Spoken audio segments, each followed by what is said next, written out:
Ladies and gentlemen, welcome again. My name is Amira Harith, and thank you for being part of You Alive today. The program today is in 3 sections: a 10-minute talk by our speaker, Mr. Laurence Lien, a 20-minute interview with Viswa Sadasivan, chairman of the You Alive Organizing Committee, and then a 30-minute Q&A session. If you wish to ask a question, please make your way to the microphones placed along the aisles. Introduce yourself and speak directly into them. This is essential so that the online community is able to hear your question. Today, we will be using our Pigeonhole Live for our Q&A sessions. If you have a smartphone, a tablet, or a laptop computer, just launch your internet browser and go to phlive.app. Key in our event passcode, which is YouAlive. Click Go, and you're free to ask any burning questions while also voting for any question that interests you. The more popular questions with more votes will stand a higher chance to be read by our speakers. Also, do remember to leave your feedback on the Pigeonhole application after the show. Thank you for your kind attention, and please sit back and enjoy.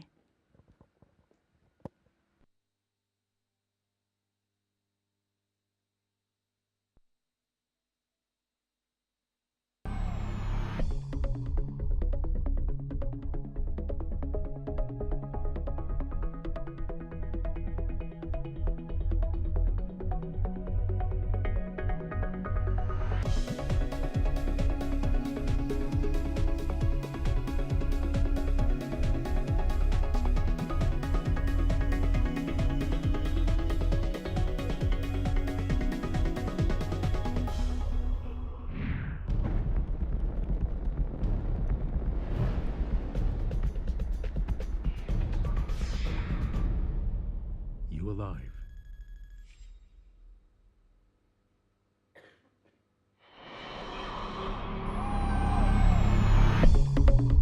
Ladies and gentlemen, Mr. Laurence Lien.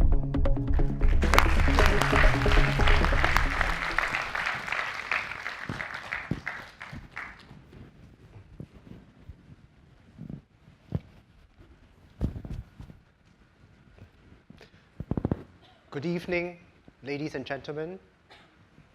I'm delighted to be here to spend the next hour or so with you. I was just here yesterday, actually, at a poverty forum, so I'm beginning to feel very at home in NUS. I'm going to talk on the topic of leading a revolution. And I need to start by explaining what revolution is, in case you misinterpret. It is not overthrowing the government. So please don't get me into trouble. I don't want to be arrested. Because I'm a pacifist, I don't believe in violence and overthrowing and conflict. Revolution here means to transform, to change. And what we need to change is what I believe is the way that this society functions and how this society is organized. And why do we need to do this? Why are we at this critical inflection point? We have to do this because we are rather stuck. We have been subscribing for too long to a style of leadership, what I call the great man idea of leadership, that a few select leaders who are very bright and very committed can figure it all out for all of us and can have all the answers. And the population will just listen to the leaders and follow. This might have worked for quite a few years, for quite a few decades. I think it did. And I think it was a fluke that we had a person like Mr. Lee Kuan Yew to lead us. But the future for us does not lie in this style of leadership anymore. Because the problems are a lot more complex, whether it's global, it's domestic, or it's the people. The people are more diverse and desiring different things. So what is it that we need to move towards? I think we are at this inflection point where we need a new social compact, the way that citizens and government and the state work with each other. And I think the government is realizing this. If you have been listening to PM's speeches, the National Day Rally speech, he talked about community doing more. Yesterday on CNA, he also talked about citizens doing more.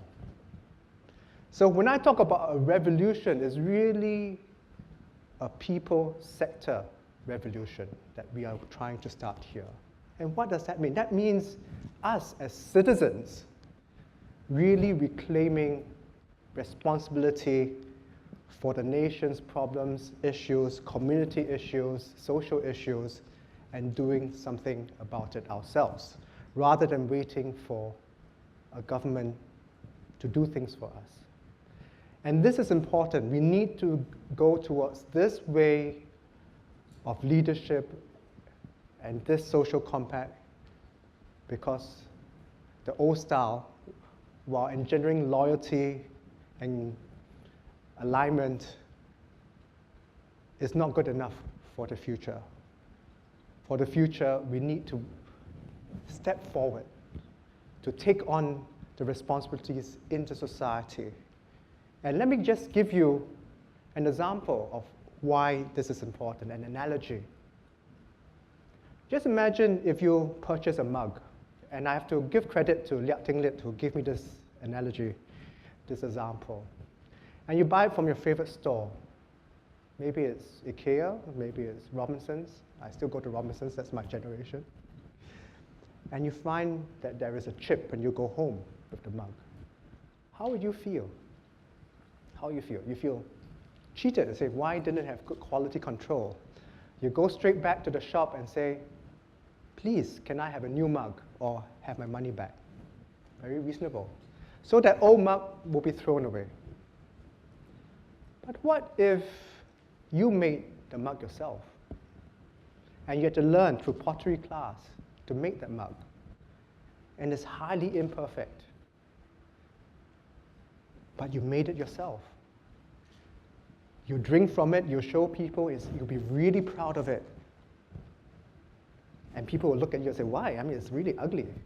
So from an objective point of view, we think, oh, the mug from IKEA is much nicer. But from a personal, subjective point of view, what you made yourself, although it may seem not so good to other people, it may look messy, dirty even, ugly, is of great meaning to you because you had put in your own effort. You had contributed to it. You had learned. There are memories in making that mug. And this is the dilemma that we find ourselves because we are so used to things being done for us at such a high level. So all we need to do is to complain a bit louder and think that the government will listen and come in swiftly to do things for us. When we forget that when we do things ourselves, the sense of agency, the sense of commitment to what we have created is far more valuable than just the outputs that we see on the surface. So if we go on this track, my fear for Singapore is that it's unsustainable. You put on such a huge burden on the shoulders of these few people in power. And this burden is unsustainable, is where expectations cannot be met into the future. And people will get disappointed and get angry. And you have a political crisis.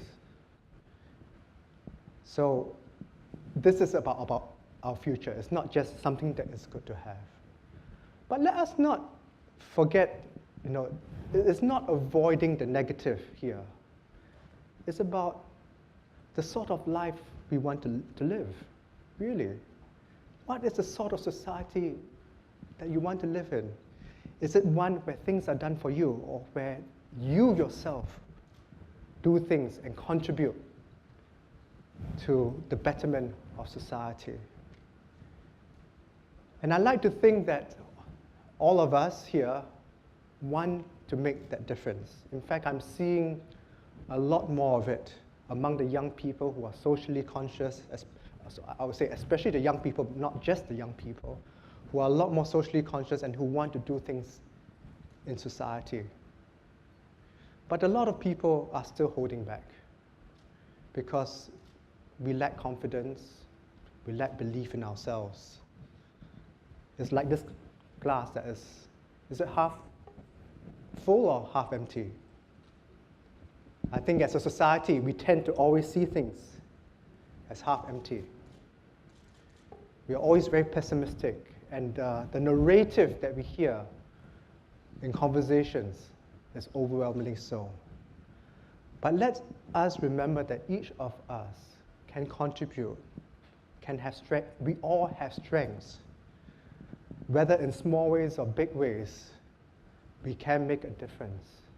Even the poor, the low income, we tend to think that they are just needy people. They too have strengths.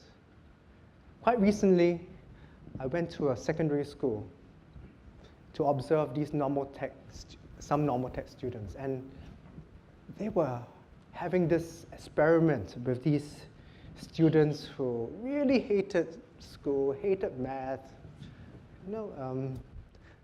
People had given up on them, and perhaps that's why the experimentation was allowed to happen on this group of students. And the bold experiment was to pair them up, to be peer tutors to one another. It's what they call a tutorial method. So you can imagine that in the classroom, the students were all clustered in groups, mostly in pairs, and their job was to be a teacher to each other. And when they experimented with this in the math class from the beginning of the year, they suddenly found really astounding results. These were students who were failing in math, suddenly teaching one another, suddenly being enthusiastic about math. And guess what? The results became better. And they did one experiment that compared one class that was purely teacher-led and one class that was purely student-tutored. And this class that was student-tutored actually did better in the test. So what's the conclusion? By the teachers? No, I think it's really believing that students themselves are able to contribute to one another, and they themselves have gifts. Because when the class is teacher-taught, when the students don't get it, what happens? The teacher thinks it's the student's fault, right? When the students teach one another, they take on the responsibility to teach one another. They get challenged, and they know how to speak the language that their fellow friend understands. But the main ingredient, I believe, is that through this method, someone actually believes in them. So I urge you, believe in yourself. Do things for society.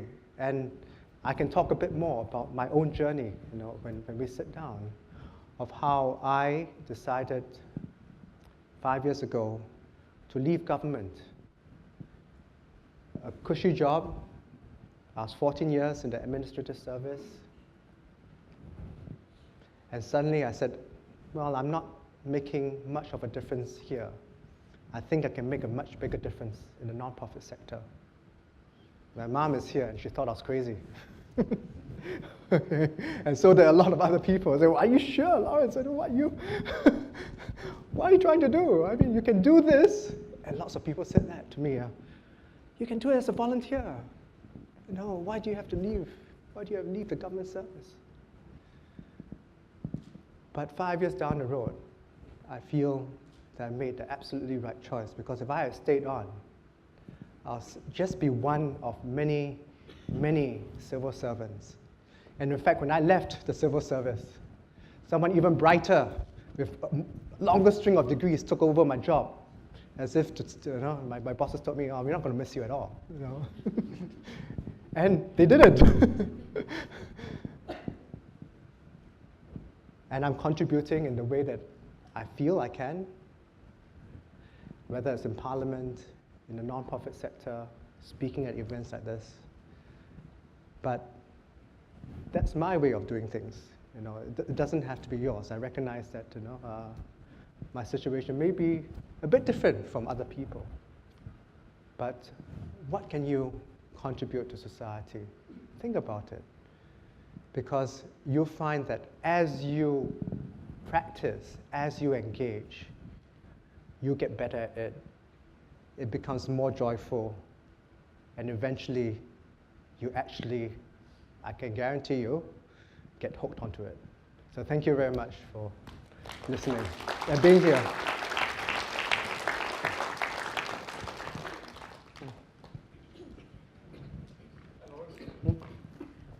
Thank you. Thank you. Have a seat. So how's life as an NMP? How's life as an NMP? You should know you were an NMP yourself. I have different memories. You have different memories of being an NMP. I agreed to being, the person who nominated me to be an NMP, or the first person who approached me was my chairman at MVPC, Stanley Tan. And I said, "Are you mad? You think I don't have enough work?" And he mentioned one thing which made me rethink, because my first response was, no, I just can't do this. He said, "Well, the landscape is different now, and this is post GE 2011. Mm-hmm. The party will actually want to listen to diverse voices, and people want to listen to diverse voices. People are ready, and you can make a difference." And I thought about it. I said, well, I had to agree with him that this was the right time to come in when social issues, if you think about GE 2011, social issues were coming to the fore in a very big way, and you couldn't just cap it back again into a bottle. And I was representing the social sector, and I was a leader in the social sector, and still am. And I felt, yes, it's time to step forward. And I've enjoyed it, although you know that when you're in Parliament, you're not going to make very immediate, specific impact on legislation. Take out this clause, take out that, rephrase that clause. That happens in... Unless you table a bill. Unless you table a bill, which rarely happens. That happens in other parliaments where when they go to select committee, they rip apart the legislation and all that. In Singapore, it's more a platform to raise long-term issues, I believe. Because, short-term issues, the party would have to deal with it, and they know that they have to deal with it anyway. Long-term issues, which I think, has been my focus. Housing, fixing the housing problem, fixing the transport problem for the short term. I don't have to tell them that. Those have to be fixed. Would you say that being an NMP is the same as being a volunteer? It's a volunteer job, isn't it? Of course, you get paid an allowance. Oh, we get paid nothing to scream about. Tiny bit of allowance. But would you say that that is volunteering your time?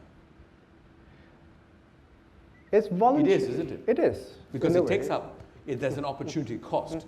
You're volunteering your time. You're not doing it, obviously, for the money.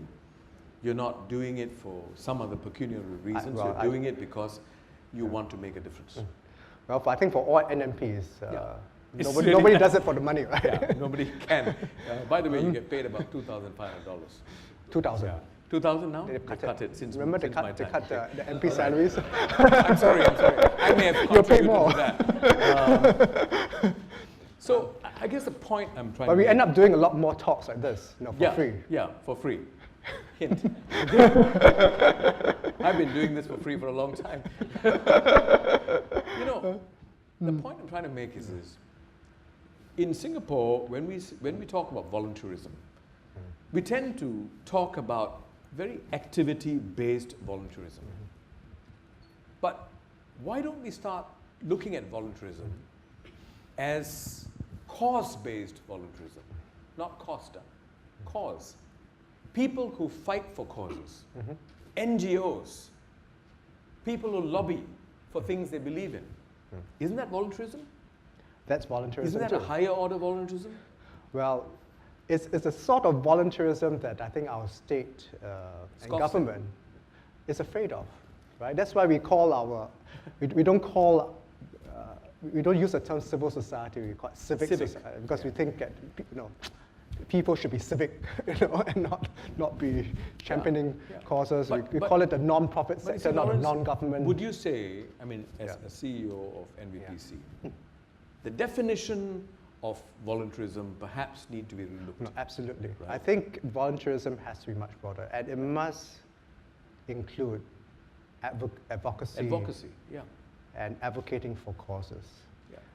A lot of, in fact, what we have at the National Volunteer and Philanthropy Center, NVPC for short, where I work, is a supply side surplus.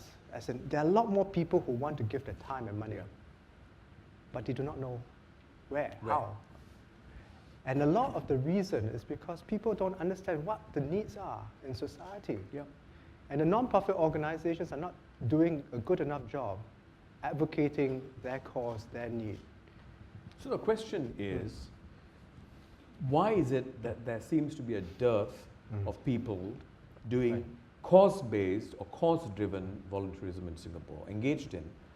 Is it because compared to other societies we have a DNA problem? Or is it because over time, over the years, we have somehow this aspect in our DNA has been systematically removed? Right. No, I think the DNA has been mutated. Mutated. through environment, No, right? But and the environment. But isn't that a problem? Yes, it is a problem because, well, as I mentioned, going back to my opening remarks, we have had a government that has been in all areas and which has dictated all areas and which wants to control the news and wants to control the impressions and perspectives, right? And therefore, if you have the various media being controlled, if you have the non-profits themselves being controlled by government, you have an issue, and you won't hear the voices coming from the ground. A lot of the non-profits in Singapore, sadly to say, have become contractors of government. Yes. They're outsourced entities. Absolutely. Over time, they are less independent. Some are completely non-independent. And because they survive on government funding, and they've also lost the sense quite often of aspiration. So if they see a problem, I mean, back to this issue of ownership and responsibility, when they see a problem, they say, well, maybe I'll raise it to government, and if government doesn't want to do anything about it, so be it, then I'll go back to what I've been doing all along. I think what we need are more people, looking at the issues on the ground, doing serious research, certainly, and raising these issues to I go back to my question, Lawrence. I mean, I hear you and I completely agree with you, as I'm sure many of us here do. But the question is, what has made us the way we are? Is it because we don't have the ability to start thinking of issues that we believe in? Or is it, number one, that people who have actually lobbied for things they believe in have actually been knocked? And so when you witness a few of that, you say, why do I want to do that? So it makes you hold back. Number two, very importantly, I think the government, with perhaps the best intentions, wants to organize and coordinate. When you want everything organized and coordinated to have a maximum hit rate, you actually do take away resilience and a certain I can do it myself attitude, right? So let me give you a simple example. You know, in the Chinatown area, Terengganu Street, Pagoda Street, Club Street, a creative industry hub evolved naturally, very naturally. You're talking about media companies, you're talking about architectural companies and so on, right? Then the government came up with this idea that we need to house all of them under one roof called Fusionopolis, One North, right? So they constructed this thing, which is a bit of a monstrosity, if you've seen it, right? And they actually dismantled what evolved naturally in that area, and they asked them to move under one roof, pardon the pun, right? Now, this is not the first time it's happened. So there seems to be a certain amount of discomfort when things evolve naturally, and things do evolve naturally when people are committed. So what I'm trying to say is that there seems to be a dysfunction in the way we are organizing, which perhaps disincentivizes people. I think you're right. And I don't think it's DNA, because if you look at Singapore pre-independence, the community spirit, the spirit of the individual and the community coming together to solve common problems was very much there. Yeah. So a lot of the schools that you see today, the mission schools, or the Chinese schools that you see, were built using community dollars and driven by communities themselves, ground up. And that's true in healthcare. Yeah. Many of the nursing homes, your hospitals were built in those days. So it's not a DNA problem, right? It's not, I mean, if our forefathers had it in them to do it.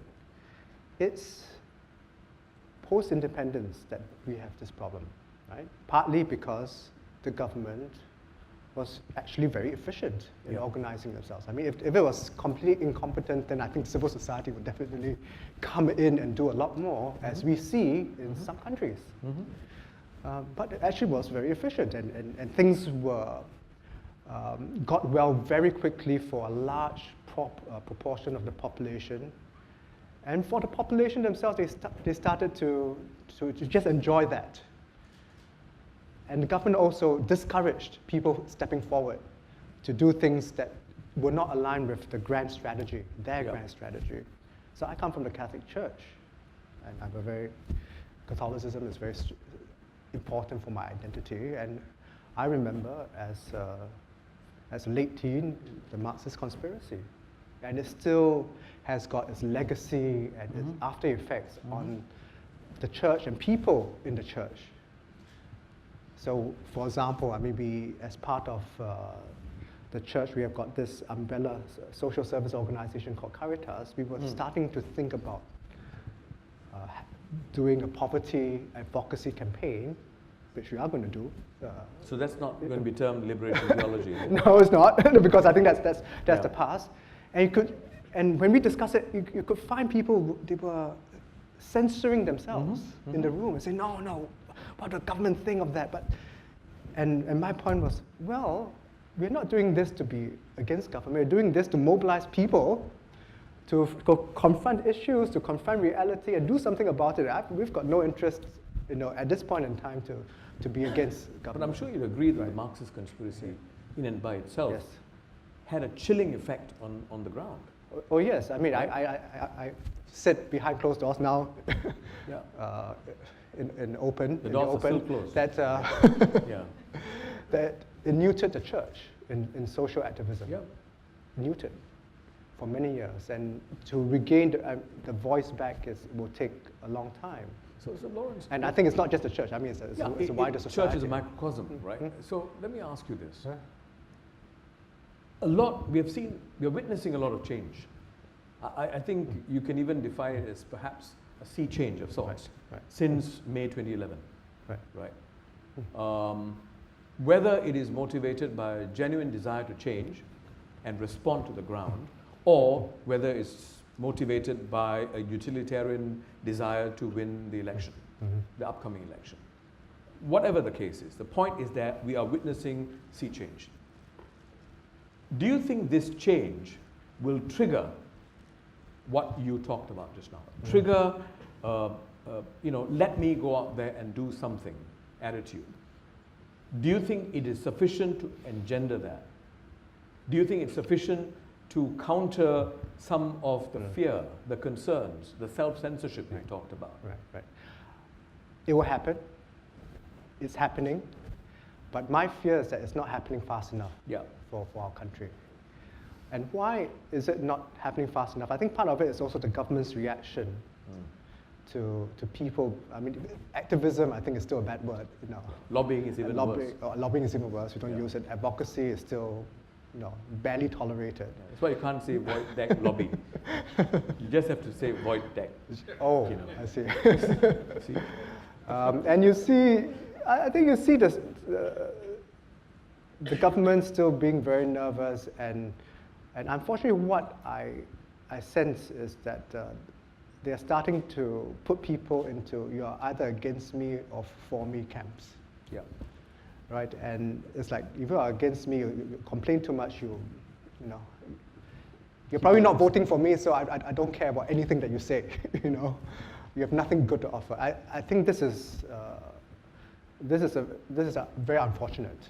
So whether it's real or not, this is the signaling that's coming through. Whether it's real or not, it seems that way, and if that's what they're thinking, then it's wrong, because I think everybody has got something to offer, and everybody must be mobilized to initiate. The problem is that we are also not seeing enough empowerment on the ground for people to come to step forward. Yeah, we talked about that. Right. Consultation not leading to empowerment. That's right. So a lot of the language is consultation, right? I ask you what you want. But empowerment is different, right? Because when I consult, the power equation has not shifted one bit. I still make the decision. Okay? I just try to take into consideration the views of more people, but I still have all the power. And power means that I share the power with you. Yeah. And you have to start making decisions. But the fear is that once you start empowering, you lose power. But I like to put a different perspective, that power is not a zero-sum game. You can grow it. And it can actually reinforce each other. Have you been able to persuade members of the leadership on this in your two capacities? It's still been very difficult, I think, because even the language of community, step forward, do more, has been, you must share the fiscal burden, rather, community must help pay for this, help pay for that. Many helping hands is about fiscal burden. It's not yet sitting at a table, sharing the problem as equal partners. Yeah. And part of the problem is that, we don't have enough people in the sector who are able to do that. So part of the work that we do is to build up the leadership, and that's a long-term investment, right? Who can actually sit at the table and really contribute. But it's a bit of a chicken and egg issue, obviously, because if you're not giving people the chance to do it, they're never going to get the experience, the expertise, and to get better at it. So Lawrence, it appears to me that even now, with all these opening up of the system that we are hearing about, and perhaps to some extent witnessing, appointments are usually given to people who are anointed. Would you say that? I mean, there are quite a few people. I mean, if you're not anointed, you are unlikely to be appointed. And I guess it's a circular argument. Those who are anointed because you've got the mandate from heaven. And once you have the mandate from heaven, you can't question the anointment and therefore the appointment. So when are we going to get out of this situation where people who are outsiders, so to speak, you know what I mean? An outsider is someone who may not belong to your camp per se, who is not with you per se, but whose heart is with the right thing. When are we going to be able to be a lot more inclusive in the broader sense of the word? Do you see signs of that? And that's my fear, because I'm not yet seeing signs of that. Okay. That's very encouraging. Right? So yes, the government is fixing the hard problems. PM told us about that. We all see that. They're working double time, triple time to fix those problems. We are moving towards a more inclusive society in terms of the distribution of goods, so we talk about fair and just society. But the empowerment issue it's still, we have not had that conversation yet. Let me just give you one example. And one thing that I've tried to advocate and I recommended in Parliament is to let RCs, residence committees in HDB estates, to have their own elections of leaders, RC members and RC leaders. Why? Because right now, what do you have? They're all appointed, okay, by appointed people, or people who are anointed and appointed, okay. And it doesn't. You know that we're going to get ourselves into trouble after this, right? Okay. You are getting me into trouble. 2 former NMPs, or 1 former NMP and 1 going to be former NMP. Well, I'll be former at some point. It just might be sooner rather than later. Let me just assure you, there's life after NMP-ship. Okay, sorry, go ahead. You employ me? And you know what happens in RCs, when people don't feel that they're putting people up who really represent them.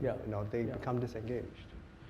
And we feel that the community must, in fact, I feel that the community should even come together to decide on how the process of election, the process of appointment. For example, I mean, we have MCSTs, right? The management corporations of condos. Yes. Now, you know what happens in HDB when you have a problem, a problematic neighbor? You go see your MP. Yeah. Right? You complain about your neighbor. Go to the council. Okay, go to the town council first. You complain, and then if that doesn't work, you see your MP. If you live in a condo, and I was on an MCST before, and you're not going to like everybody in the block. Yeah.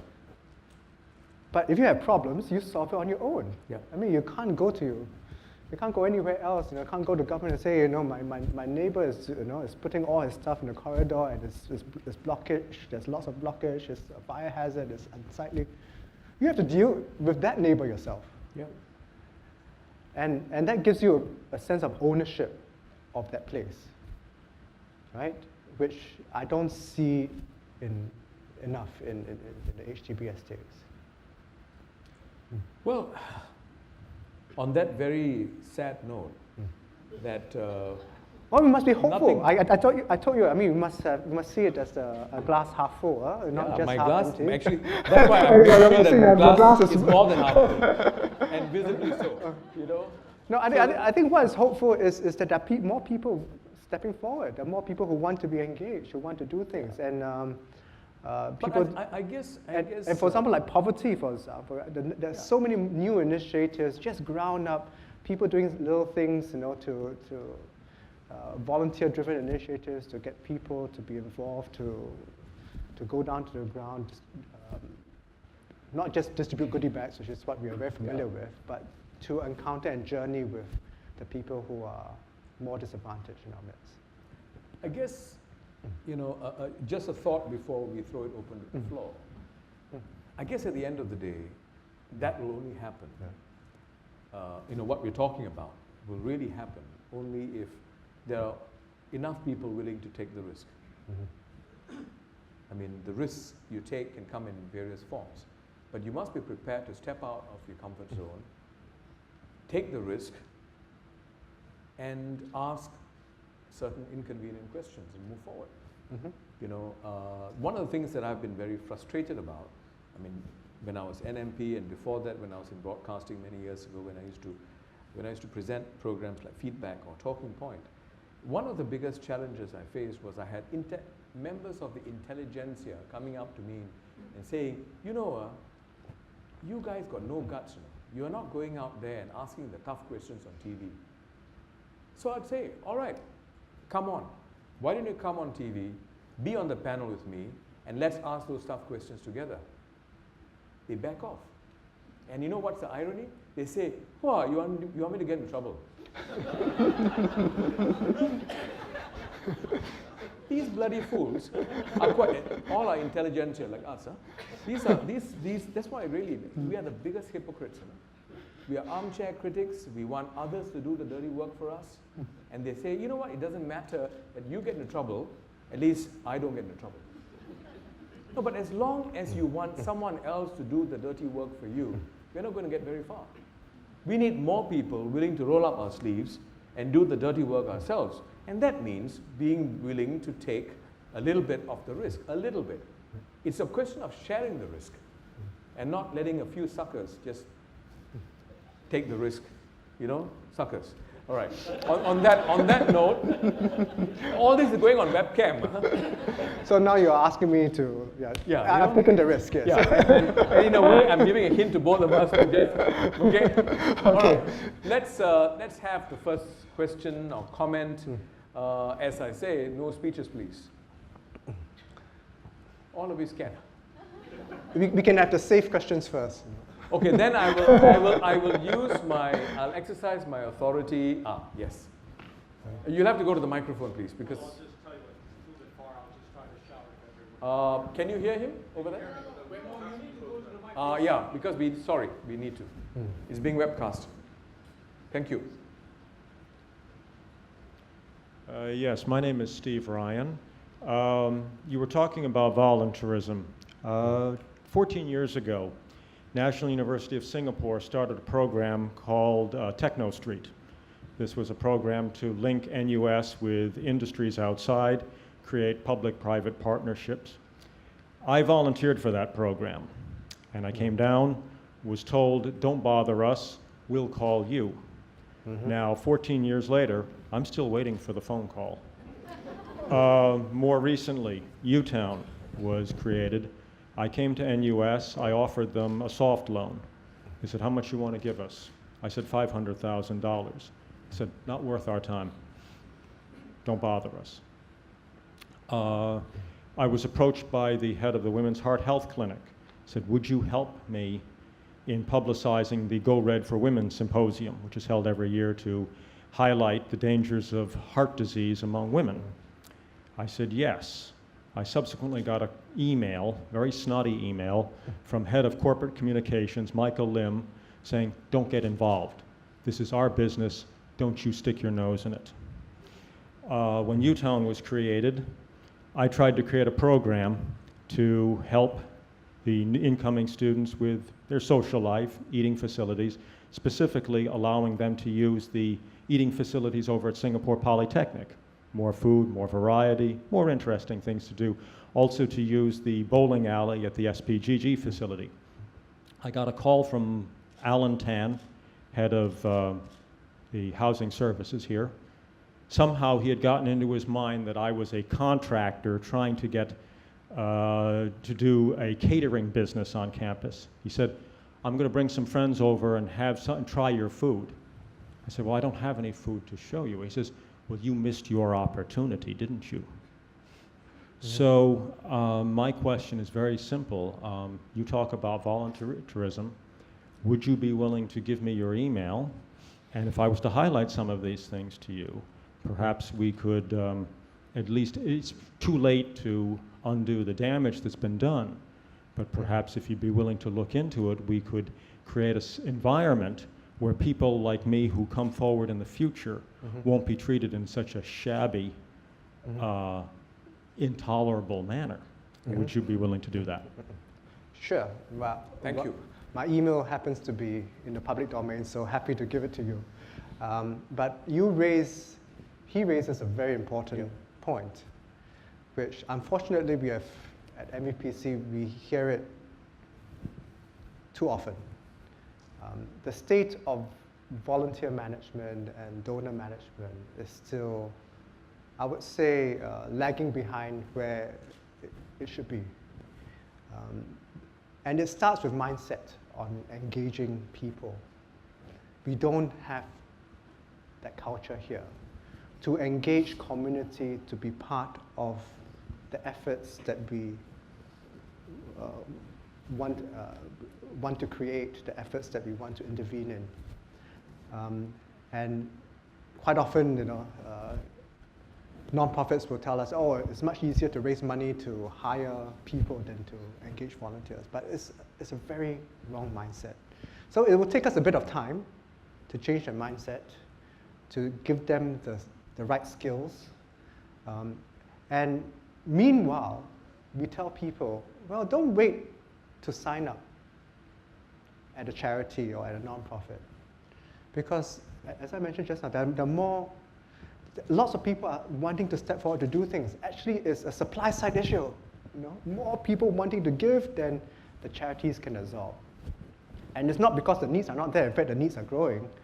It's just that there are not enough people in our society to organize demand such that the needs can be met, the volunteers and donors and the supporters can come and do something about it. We don't have enough leaders in our society. Well, Lawrence, I must say I'm extremely troubled by the point you've raised. It needs to be rectified, and I'm just wondering whether it's, is it anecdotal or is it a systemic problem? My concern is that it might very well be a systemic issue, not just pertaining to NUS or UTown. Because I've heard several people in government actually suggest that if you put your hand up and volunteer, you have an agenda. No, it's a very disdainful scenario. If you put your hand up and you come across enthusiastic about contributing, the assumption quite often is that you have an agenda. Otherwise, why would you do it? There's a tendency for you to wait to be asked. If you're asked, you come forward. But if you put your hand up on your own, then you must have something in mind, which is less than noble. I know I'm at risk of generalizing, but I've heard this articulated once too often. Really? Well, I don't really hear that. You obviously don't hang out in the same circles. I don't hang around the same circles as you. I hang out in very lofty circles. No, but cynical circles, I must say. No, actually it's not cynical circles. These are policy makers. Yeah. These are decision makers. And they said it in all sincerity, which is what is scary. But I think we need to differentiate, and again, we try to pigeonhole people into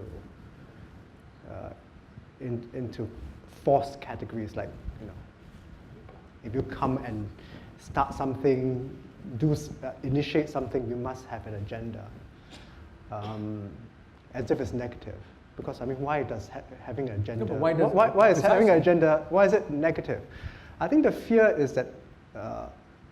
The fears of interest groups trying to champion for very narrow interests. And so I hear that quite a lot. And it is a reasonable fear, except that not everyone has got that narrow. In fact, most people who are working in the sector are doing it on behalf of somebody else. It's not for their own narrow agenda, their own pet cause or particular value that they themselves and only they themselves hold, right? No, they're doing it on behalf of somebody else. You either see the bottle as half full or half empty. Right. So if you want to see the bottle as half empty, you will spin a conspiracy around every overture, right? But if you see it as half full, then you would see everyone who's stepping forward as someone who wants to do it for the right reasons, unless proven otherwise. Unless so what I'm trying to say is that it's a mindset issue sometimes that we need to shift. So what is your organization able to do in trying to shift some of these mindsets so that we don't have more examples of it? Because I can imagine, while you say you can always go out there and find your own opportunity to do it, but it can be very disconcerting, very disheartening when you step forward and someone. So one of the things that we do is to use our convening power to bring these people together, to have those conversations where they realize that everybody is actually having the same goal. It's not us and them. So we have leadership programs, for example, where we have half non-profit leaders, half government leaders, and they're interacting quite often for the first time in any meaningful way. And realizing, and we want to do that around issues as well. And we have started some of these convening groups. Because we need to have these strategic conversations take place, not just behind closed doors, in government, where every document is stamped confidential or secret. Yeah. You need engagement of the various parties, people on the ground, non-profit leaders who are seeing the issues, being very close to the issues and having their own ideas. The policymaker who has got the helicopter perspective, their perspectives are very important too. Yeah. Plus, people who are maybe a bit more entrepreneurial coming in with their ideas and wanting to do something. Right now, all these people are having their own separate conversations. So I see social entrepreneurs solving problems, producing products that actually doesn't solve any problem, right? Because they're so disconnected with the ground reality. The non-profit leaders, they're just so caught up with the day-to-day, they can't really imagine life outside what they're currently doing. And the government officials just doing their own thing and coming up with policies which doesn't seem to be relatable or but solve with due problems. respect, Lawrence, I think strategic conversations alone are not going to get us very far. I think sometimes we need to pull the bull by the horns and say, this is not working. Yes. Some things are fundamentally flawed.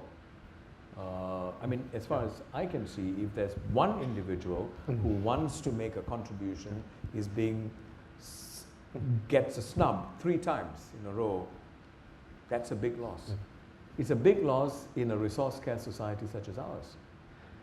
Well, so what is going to change things? So what is going to change things? One, I think it's also modeling and having, back to leadership, back to taking risks. A few people would have to stand up. That's how change happens in society. Revolution. Revolution, right? Not through violence, but to putting your head up, doing something different. You may be,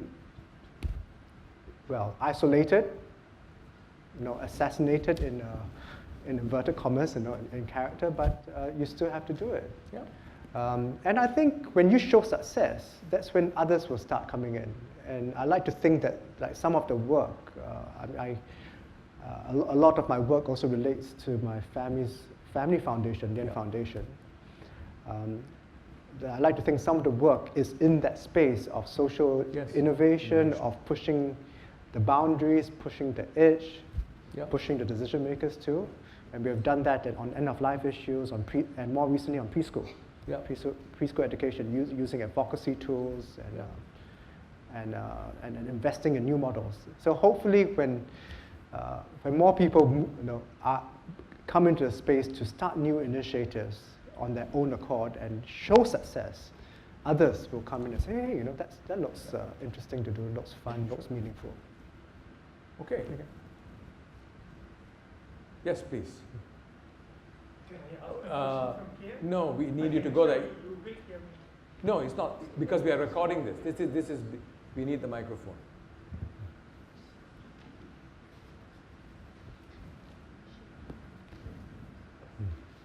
Thank you. Thank you. I'm Navaratnam. My question is, Lawrence, as the CEO of National Volunteer and Philanthropy Center, what evidence you have that Singaporeans are ready and willing to accept the concept of an inclusive society, not in terms of race, not in terms of religion, but in terms of Singaporean identity. But my view is, I'm sorry to say, that we are merely paying lip service to this concept of an inclusive society. I don't see a revolution taking place in that field. Will you please comment? Thank you. Sorry, Mr. Nawa, can you share with us what you mean by identity? What do you mean by Singaporean identity? Inclusive society should be a national idea, not in terms of any particular race. A lot of people are willing to help each other only in terms of now, in terms of religion. In the past, it used to be in terms of race. It's changing. Now religion is taking precedence over race. So what I'm concerned is we should channel the effort towards a Singaporean identity, a national identity, Singaporeans. Right. Yeah. Well, my view on the matter is that you forge an identity through common experiences.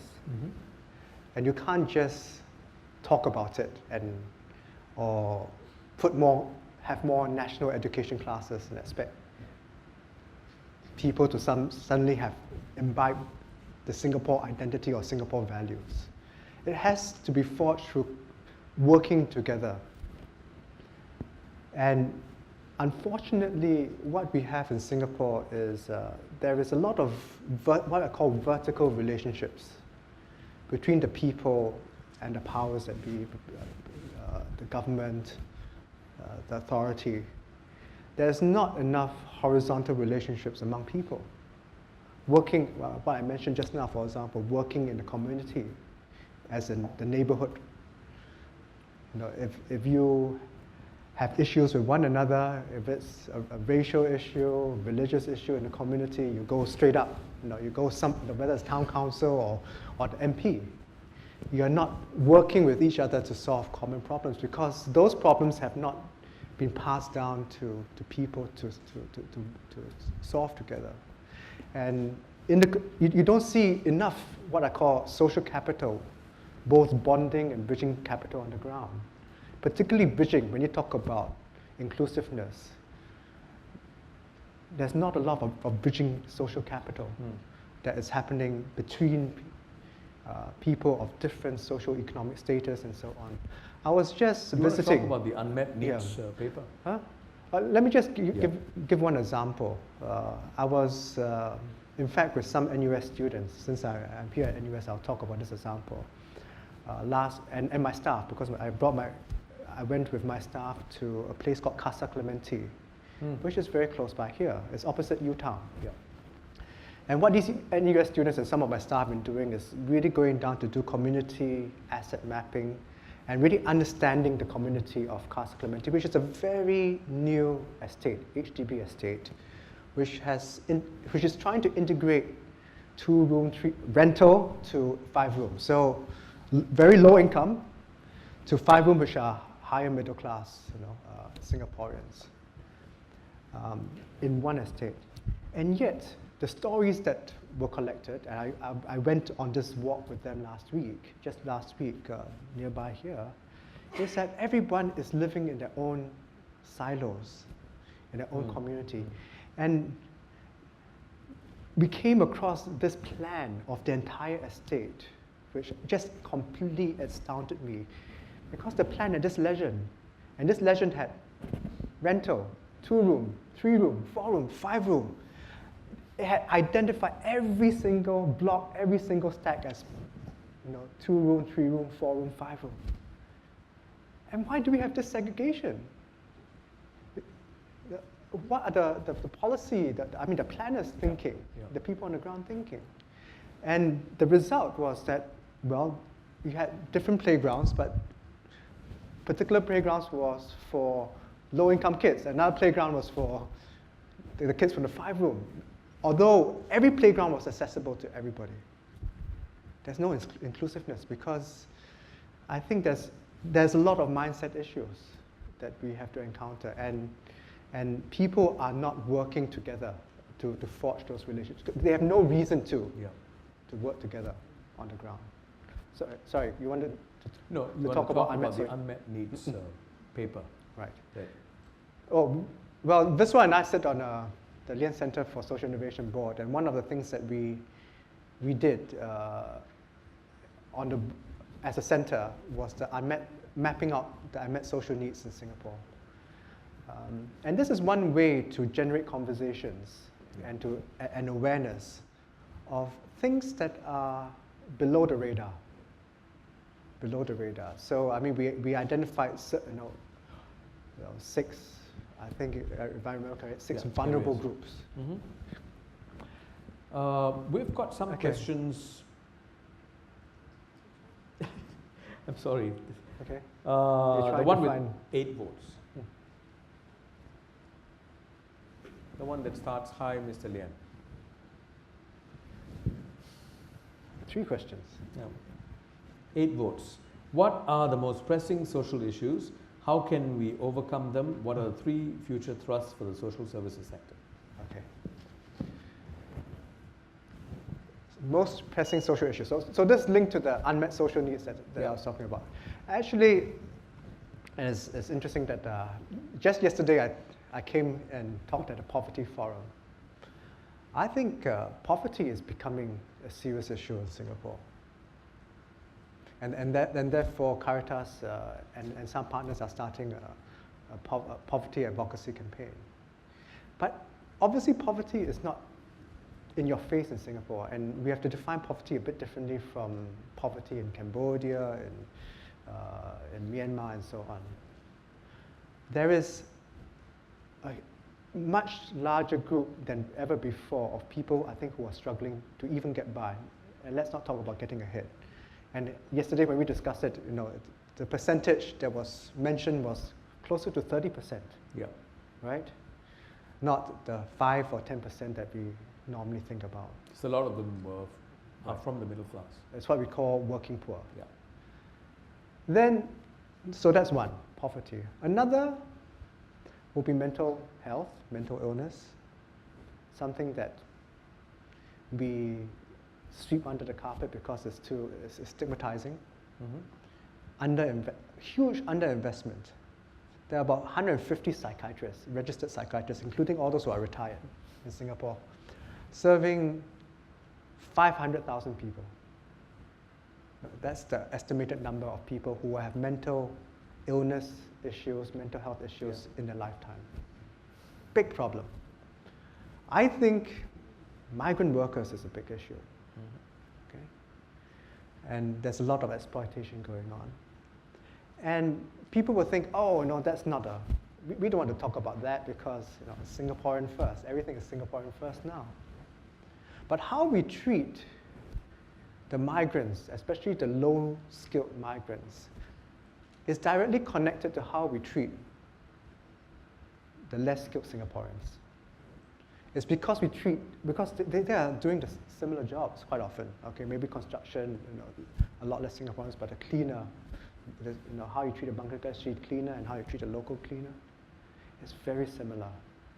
When you have problems on this side, in a way that people are treated and exploited, you have problems also with your less and lower income Singaporeans. And well, I can go on and on. I mean, I don't think that's very fruitful because every single area there will be certain segments of the population where there will be needs. We know that we are a fast aging population, and you might be surprised to know that one big area I think is going to hit us is that there are not enough services for the middle class. Yeah. All the focus is on services for the low income. So who's coming up to start? You talked about migrant workers. It's interesting because last year we had the CEO or the executive director of Home. Right. Home is an NGO that helps migrant workers who are in trouble. Home is run by Jonathan Wam, who's an alumnus of NUS. He was here as a guest speaker. And what is interesting is there is this ongoing battle between Home and MOM, right? And it is amazing because in that interview I had with Jonathan here, I recall asking him what keeps him going. Because it's exhausting, right? Every day it's a battle. Sometimes he also has to fight with the thugs employed by the contractors to make sure that these guys are deported, right? The workers without being paid. So Jollivan actually rushes down to the airport, confronts the thugs at the airport. Why would someone do something like that? I mean, eliminating the possibility of madness. Why would someone do something like that?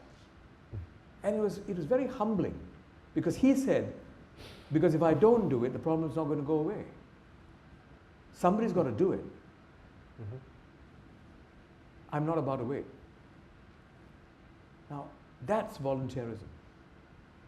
This is a classic example of someone who said, I'm going to do it. I know my life is not going to get any easier. My fights with MOM are going to continue. He's Tan Chuan Jin's favorite guy, obviously, right? But you know what? What's interesting is Tan Chuan Jin also came for this, right? Last year. Asked him about Jollivan. He had a healthy regard for Jollivan. I mean, this is the dynamics that perhaps you're talking about just now. You know, if you believe in something, just go, do it. Well, I think if you look at Jollivan, and I know him and I respect him a lot and admire him a lot,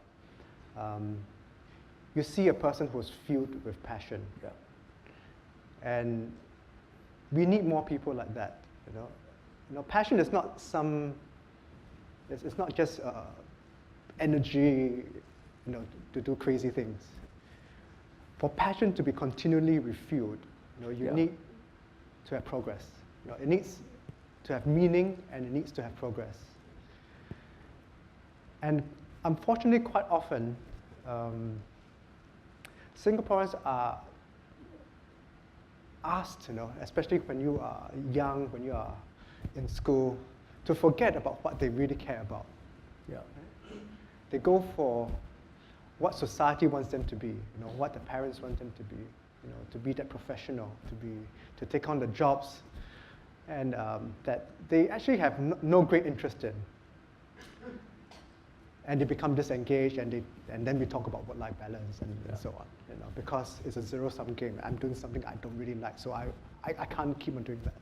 But if you look at someone like Jollivan, you know, and look at a lot of people in the sector, you don't have that problem. They work doubly hard, triply hard, harder than anybody else, you know, quite often in the corporate sector, for half the pay or even less. You know, quite often, someone like Jollivan, I'm sure, much less. But they're driven, I mean, and they are happy. Because they're doing something that they really believe they like and is really making a difference to somebody and to society. And talking about passion, there's this other question. Top right. How you doing? The one with 4. Can you see? The one with M. Ravi. Yeah, top right. Yeah. This is passion, right? Rights lawyer, Mr. M. Ravi, an advocate for causes. What do you? Well, it's passion, definitely. Yeah. And well, look, he succeeded for this Yong Vui Kong, right? You know, case. Among other things. Among other things. So, well, I mean, I've never met the guy. I do not know him. I mean, there have been some other controversies, but I think we need more people like that in our society who stand up for the underdog. So I guess the question that leads from this is, you've been in this area long enough, I think, to get a sense of whether we are gaining or losing ground in this area. In other words, do we have enough prime movers in the volunteer space who are prepared to take that step and take the knocks and still get up and move on? Well, I'm still hopeful. I mean, hopeful means you haven't seen enough. I haven't seen enough, but I'm reminded of what MM told me in Parliament, you know, that the pledge is an aspiration. I know. So is this an aspiration or is it something real? It's happening, but not enough. The glass is half full still. Okay, less full now. as the conversation, you want something more? It's less full. But on a scale of 1 to 10, if 10 means that we are spilling over with people of passion, Right. where would you say we are today? I'll say 3.5. Where were we 10 years ago? Where were we 10 years ago? Maybe a 2? Where were we before you were born? Just before you were born? I don't know. I think a bit better. No, seriously, it's a serious question. Where do you think we were in the 1960s and 70s? I think in terms of Passion. People who were prepared to take up causes. Where were we in the 60s and 70s? I think better than now. Why? Because they came from a legacy of where the community was very involved. And you know your mug analogy, And they the had mug to analogy. shape They the had to mug. shape it because, I mean, for example, the Chinese community, I mean, they were neglected by the British government, the colonial government. They had to start Nanda, they had to start, I mean, you can disagree with how they went about it, but they did it. Yeah. And the various Chinese schools. So I guess we'll just have to wait. No, Or is it going to happen? it is happening, and that's why I came here, right? Oh, you mean this is a pitch? This is recruitment. Oh, you love me. This is recruitment. Well, Young people, right? Lots of young. I hope I'm reaching out to young people. Well, not just young. I think some of the grey-haired saints here too. the young people on the web, hopefully. Well, and I the must say audience. this is a different session. Most certainly, you have given us a lot of things to reflect on, perhaps even worry about. And if we do not start worrying about what we have heard today, then I think we are at risk. I think the first step towards achieving the goals that you've set is for us to not be able to sleep that well at night, if we care enough about where our country is headed.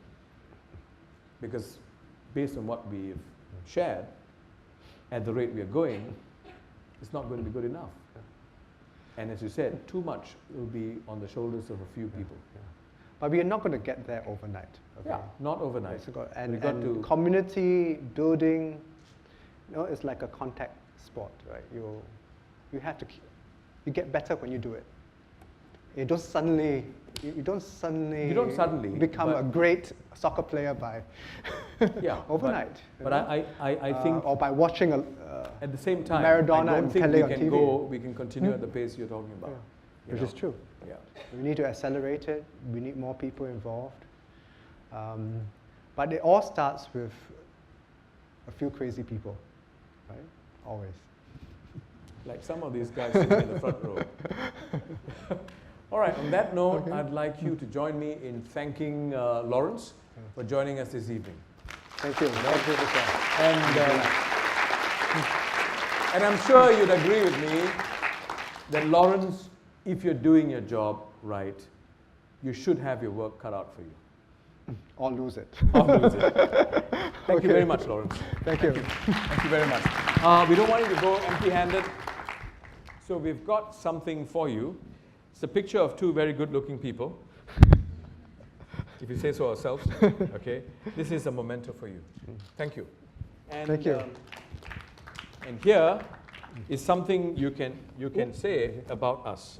Right. Okay. Yeah? I think I should sit down. You could even say something good about your mom. Here.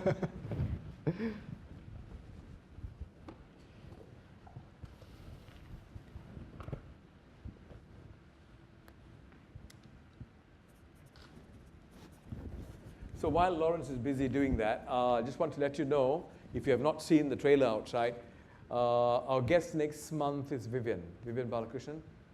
And in November, it's our Speaker of Parliament, Halimah Yacob. Right, so that's the last two. In December, we don't have a You Alive session. So do try and come, register early.